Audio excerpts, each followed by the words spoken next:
John Moore reporting for sportsandmore.com from the Forum in Halifax. Prior to the Max and Pictou County, we're joined by the week's goaltender, Jack Lynds. And Jack, maybe we can start by talking about the season here. It's early yet, it's October, and Pictou County, middle of the pack. How satisfied are you with the team's start?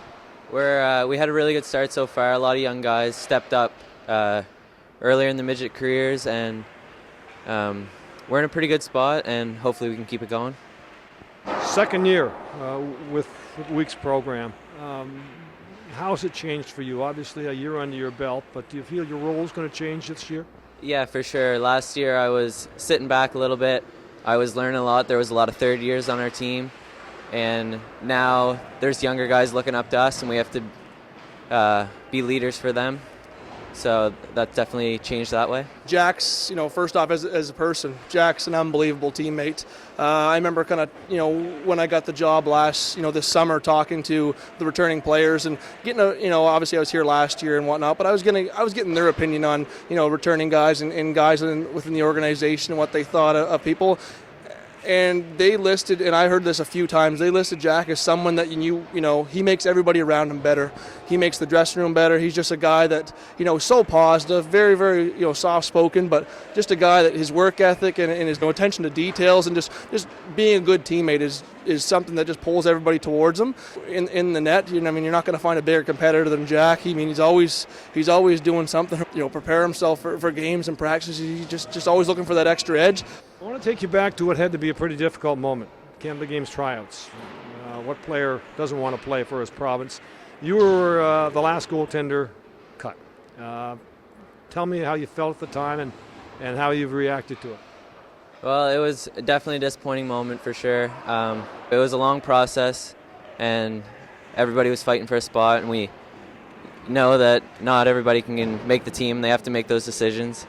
So it was one of those cases. They talked about adversity throughout the camp, and so I just try to take those stories and use them and move on. Did it take long? Did it take you long to get over it, or did it hang with you for a while?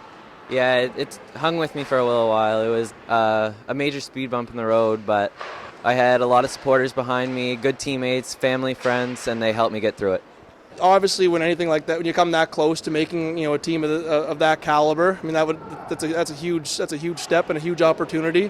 Obviously, there's going to be some disappointment when you don't make that team, but I think aside from the initial kind of disappointment of the decision, he responded very well. I remember him in the second half last year, stealing games, playing you would never be able to understand that, he just got cut and his season's coming crashing down. No. If anything, it fueled the fire.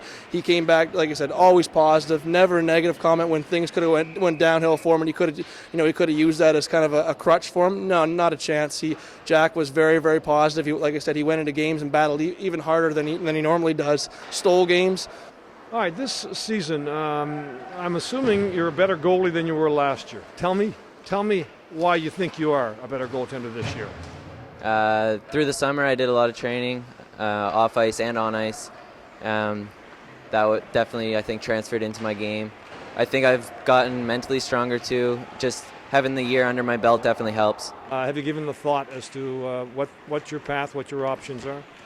Of course, all the main routes that everybody talks about bounce around, but right now I'm focused on being here, having a strong season, and we'll let the chips fall where they may.